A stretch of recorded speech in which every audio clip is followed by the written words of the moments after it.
Great. So there was a reason that we did that exercise. And as well as, let me just switch on. There's a reason we did that exercise because I think the conversation I wanted to have with you was about leadership in the age of innovation. And I think at the heart of that, as it were, conversation, at the heart of what does leadership in the age of innovation mean is not, some clever stuff, but it's a feeling. And it's that feeling about, are you prepared to be uncomfortable and excited and take that step into the unknown? Because at its heart, that's what the act of innovation is. You can cut through all the other stuff, but it's that step of saying, I'm willing to take that little step into the unknown and try and do something different. And it's the thing that can make the difference between something happening and something not happening. It's the difference between someone saying, well, we've got this new product, we're really interested in it, but to look at this new product, we've got to do the research in a completely different way that we've never done before because it doesn't fit the old models. And do you or don't you take that step? In some companies, they do, and they say, yeah, that's what it's about. We've got to experiment, we've got to try new things. In other companies, it's no, it doesn't fit our process. That's not the way that things happen around here. So at the heart of this conversation is that feeling of, excitement, uncomfortable excitement that Kirk's talked about. And that's what I want to dwell on for the next sort of 20 minutes, because that's all we've got.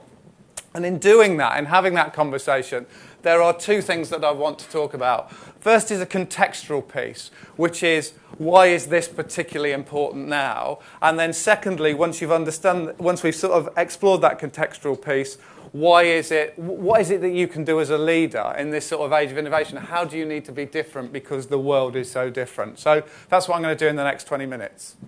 In terms of a place to start, the place I want to start is with a guy called Nigel Clare. So Nigel Clare was CEO of Heinz, sort of late 90s, turn of the millennium. Really fascinating guy. And he ran Heinz UK and then Europe for about 5 years. And in that time, Heinz grew on average 10 to 15% year on year, which is a pretty phenomenal performance when what you're thinking about is things in tins and things in bottles. That's an incredible sort of period of growth for a pretty traditional, mature company. And Nigel always claims that his biggest contribution to the world was the baked bean pizza. That was his thing. Anyway, he comes to the end of his time there and he was moving on to do something new. And we had a big sort of leaving do. And he had sort of drunk end of the evening. And I was chatting to him in the corner, final pint. And I was saying, go on then, I was at the time, I was sort of early 30s, new to the world, new to what if and what was innovation was all about. And I was saying, give me one bit of advice, Nigel. What's it all about? And I think he was a very perceptive guy, a very good guy. And he said, look, Dave, the job of a leader of an organisation like this is to weave together two things. On the one hand, it's the world of efficiency. It's the world of running this large organisation as efficiently as you possibly can, making sure you're getting the very most from the assets and the resources you had. And he said that's going to give you that sort of level of growth if you're lucky. He said the other thing that you've got to mix in there, and his metaphor was throw the stone in the puddle and mix it up a bit, was enterprise. It's like, how do you also look for the really game-changing things that are really going to give you a different sort of growth rate? And how do you do that? And he said, the issue is, and he said there are two issues. He says, on the one hand, in the world of efficiency, that's what big companies and large organizations tend towards. They tend towards efficiency. That's where they're at their most natural, managing large resources more efficiently, taking risks, or sort of like making decisions based on known returns, strategy, analysis, etc. He says that's where large organizations will tend because the returns are known, and that's what we want.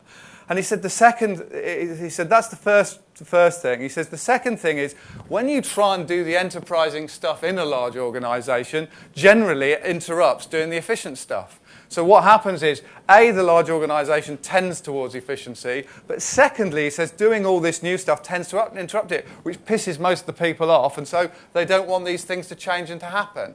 And he says, that's the battle that you face as a leader. That's the narrative of an organisation that you need to manage as a leader.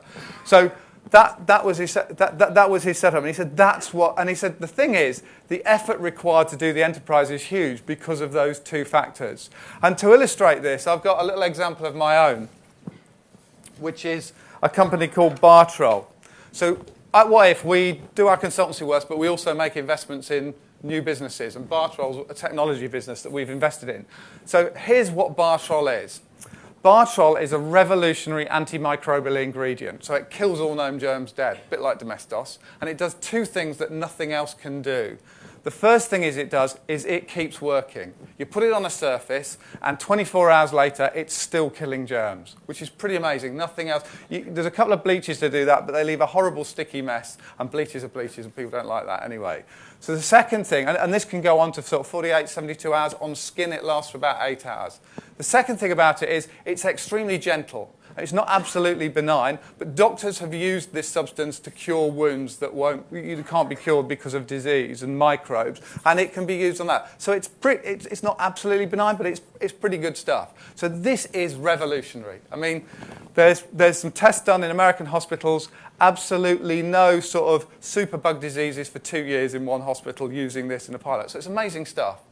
So we bought the consumer rights to this technology. It's generally used in healthcare, food factories, et cetera, and we thought our clients, so your classic large companies, P&Gs, Unilevers, et cetera, someone's going to really love this. You know, this is a real biggie. So what we did is we took it to them, and our aim was to partner with them to develop the technology.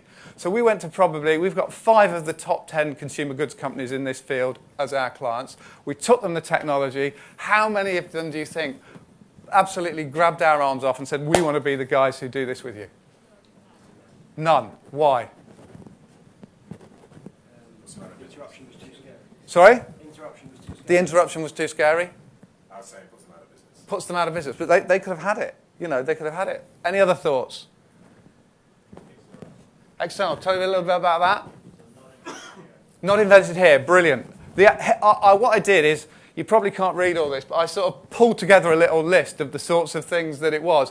So I won't go through them all, but it was classic things like not invented here, a really big thing. We've got a technology team that's been working on something similar. Not as good maybe, but we spent 3 years on it and we're not going to stop doing that. Do you know what I mean? We've just redefined our strategy and we've made these moves and yours doesn't quite fit with it. Do you know what I mean? So you're not on board. Or actually, in terms of supply chain, putting your ingredient in is going to mean using some of the ingredients we use in our supply chain, and we get lowest cost, so we're not going to do that. Do you know what I mean? And so it went on. And what was really interesting is this is absolutely revolutionary, and yet there was this tendency towards, well, we'll stick to what we're doing. And, you know, it's the Kodak syndrome would be the classic case. And I remember the culmination of it was sitting with the chief technology officers of one of these companies. And he looked me in the eye and he said, I absolutely know we should be doing this. He controls, you know, this is a $25 billion organisation. We should definitely be doing this. It's just so hard to weave it into our system. Do you know what I mean? Now, it has, just as an aside, we have gone forward, but what's been really interesting is it's not with an incumbent. It's not with someone in that industry. It's someone who wants to enter that space. And for them, it's easy to do. But what that illustrates is this tendency towards efficiency. So at the other end of the spectrum, where's the tendency towards enterprise? And these are 3 guys. They're sort of some people I know in my network who I wanted to pull out and talk about just very briefly. The sort of the American-looking guy on, I think to yours, is he left or right? You're sort of left. A guy called Pete Harrison. He was worth $100 million at the age of 30. It's a tech startup in Silicon Valley. I went to university with him. They went under within 2 years, so he never got his money out because he couldn't vest his shares. And he now heads up a company called Global Logic, which he sort of basically built from the ground up. And they're the second largest sort of digital outsourcing agency in the world. Dave Green started at Unilever with him. He's the guy in the middle. He's classic Unilever, MBA, consultancy, went into a small, medium-sized sort of American healthcare business that supplies tools to R&D for sort of hospitals and drugs companies. Got a nice business, built it up. He's spent the last 7 years looking for a new leg for his business. He's failed 3 times. He's on his 4th go. He's just developed the machines that have supported a guy called Dr. Paolo Macchiarini, who's the guy who took the first sort of trachea grown outside the human body and put it, basically put into to solve a throat cancer. And he builds the machines that sort of help grow that thing. And he thinks he's found his thing. And then the guy on the right, Kim Lurkey Thompson, used to run Prudential Annuities in the UK. left, set up his own sort of annuities business, went from nowhere to £1 million a day of income in under 2 years, and that was a venture that we worked alongside with him. There's a tragic end to that story, which I'll talk to you about over a coffee, but sort of got that end. And the reason I talk about these guys is these are guys like us who are going out there feeling that they can just do this stuff in the world. They can get out there and they can do this tricky stuff. And when you ask them and when you talk to them and say, how come? Well, they say, well, the world's moved in our favour. So everybody knows about the computer revolution, the digital revolution, Google. Put that to one side. There's a manufacturing revolution. You can pretty much get anything you want made in China very cheap right now. When we launched a pilot range of bar troll products, we had 13 SKUs produced in under 6 months and on sale in a retailer. And that was sourced out of China. IP is developing at a phenomenal rate. Dave Green, the guy who was working on the sort of the growing the sort of trachea, he says the amount of new medical IP that he's being able to take advantage of is incredible. If you look at the stats on IP and patents, it's doubling every 10 years. So we are producing far more IP.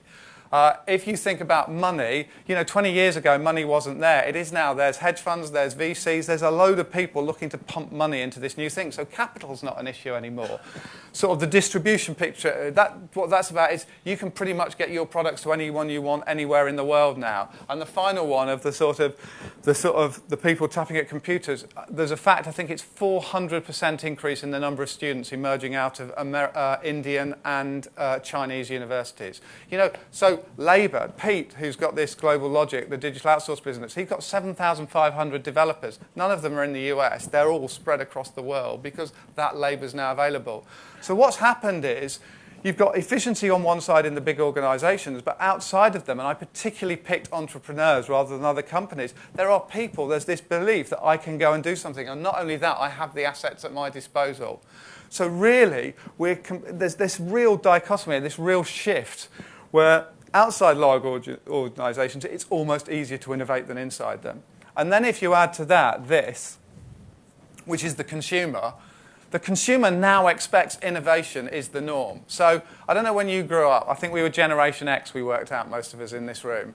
But I lived, I think, in the age of advertising. When I went down the pub when I was 23 years old and we talked about brands and businesses, we didn't talk about brands and businesses. We talked about the ad. It's the new Tango ad or the new this ad or whatever. That's what we talked about advertising.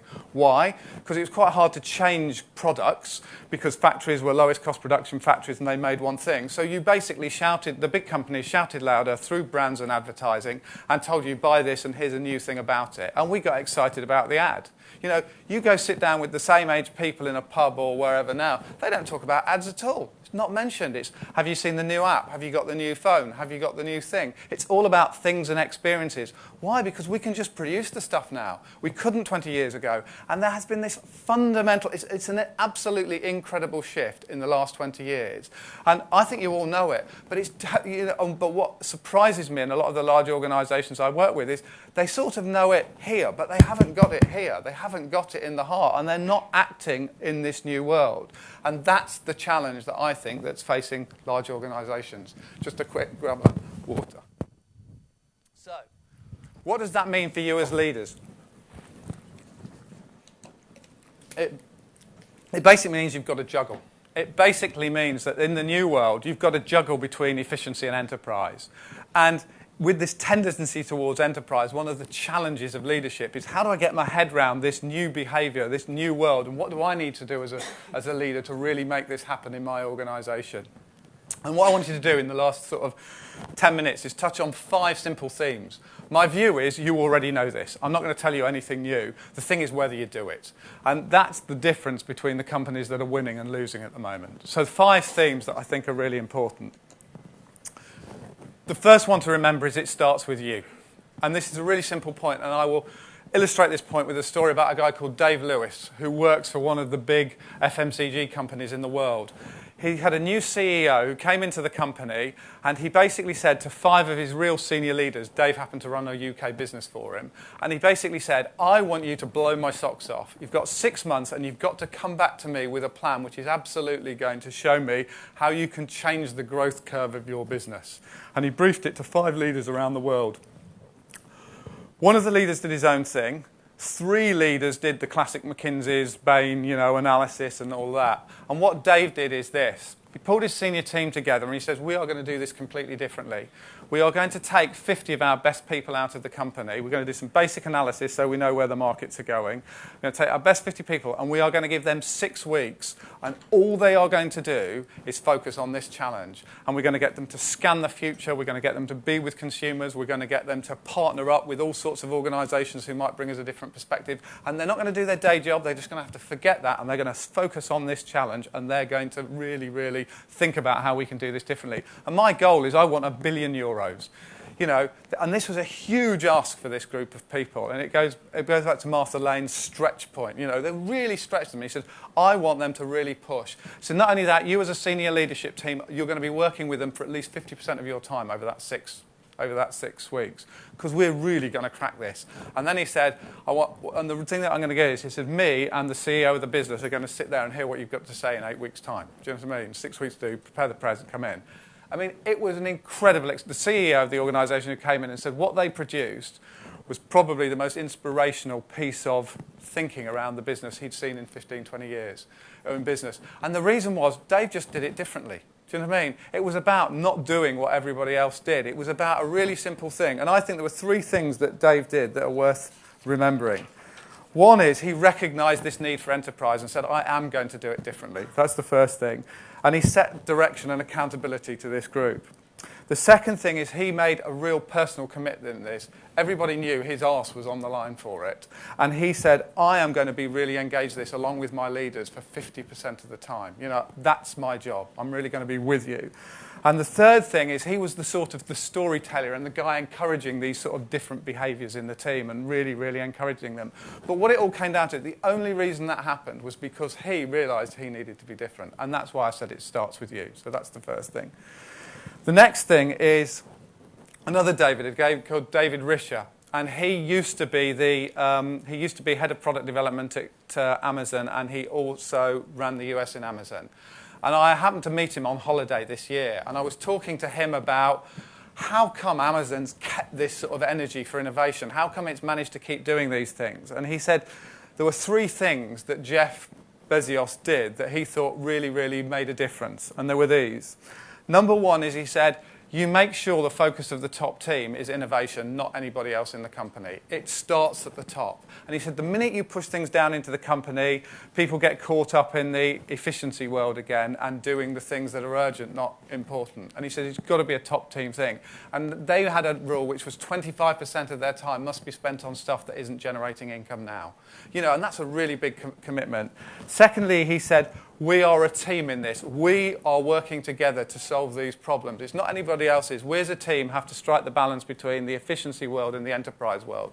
We give our time and we make the decisions about where the resources are. We put the teams together to make these things happen. And the third thing is, he had this great phrase. He said, innovation is a contact sport. You know, and this is about, we can't just ask people to do this. We have to be involved rolling our sleeves up. He says too often what happens is leaders are used to judge things and they're not used for their expertise and knowledge. And he says what we have to do is work out how we can work alongside our teams to make this happen. So it's about you changing, and it's about changing the way your team works. So three more themes that are just worth dwelling on. The third theme is what I would describe as experimentation. And in What If, we have a department called a realness department. And it's deliberately not called a design department, it's called a realness department. And its job is to bring things to life so we can experiment and learn really quickly. And so I'll give you an example. We had a restaurant project. We finished the project. We thought we had a good idea, but to launch a new restaurant costs you about $2 million with this particular company in the States. Instead, we used some party planners who do typically Christmas parties. We mocked up a room. We created the restaurant. We ran it for 3 days, and at the end of it, we knew it was awful. Do you know what I mean? We knew it didn't work. But it cost us about $50,000. Do you know what I mean? That's all it cost. And that principle of experimentation, it's not about perfect strategy. It's about building through learning. And just as you can apply it to products, so you can apply it to organisations. And one of the big things that we see these leaders do is start little experiments in their organisation to see what will work and what will not work. So that Unilever example is a classic example where Dave was one of 5 people who was asked to experiment with how they could change things and do things. So I think the third thing is you learn through experimentation. as that happens, and as the story evolves and the experiments emerge, I think that what happens is then your sort of innovation story as an organisation can emerge through those experiments. And the thing I would say, it's definitely not the same for each organisation. So somewhere like Google, take this place, it's known for its radical stance on innovation and the things it does. Like it just spent, is it $7 billion on wind farms? I mean, some huge amount of money on wind farms, you know, not their core business, but they're about doing things differently, and that's what they've set up with, if you like, their shareholders. Real commitment to innovation from the top, lots of experimental projects, and then through the organisation, a mindset that's really based around innovation. And you know this rule, which is 70-20-10, this idea that people here can experiment and use some of their time. That's right for Google. We work with 4 Seasons. There we did some of this experimental work, and what emerged was 2 things.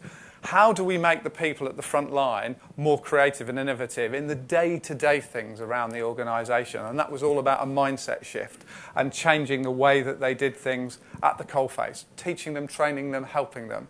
On the other side, they said, we don't want to do big new radical hotels, but we want to do the very best 5-star hotels in the world and do new stuff there. So we've got 2 hotels now in different parts of the world, which are lab hotels, where we've put the best people in them, we've overinvested resource, they have big capital budgets to try things out, and they're the places that they're trying the new and radical things, and that's their story. So what happens is, you experiment, you start to understand what your story is, the leaders are behind that story, and then as you tell those stories and work that out, what you start to do is you build an ecosystem to support it. So you think about what are the steering structures, the enabling structures, the delivery structures that are actually going to sort of support that week in, week out. And how do you build those in through the organisation, from reward and recognition to facilities, to the way you run projects, to the way you manage things.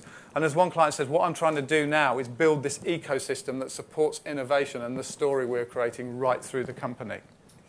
And then finally, it's people. And I think the final thing that these leaders realise, and the final thing they focus on, is they say, process isn't going to win us the day. And my story that illustrates this is a guy called, was a CEO of a large corporate, and he said, he walked into the room for my first meeting, and he brought this folder, and he walked in, and he took this folder, he dropped it on the desk, there was a massive bang, and he said, do you know, that folder cost me $5 million.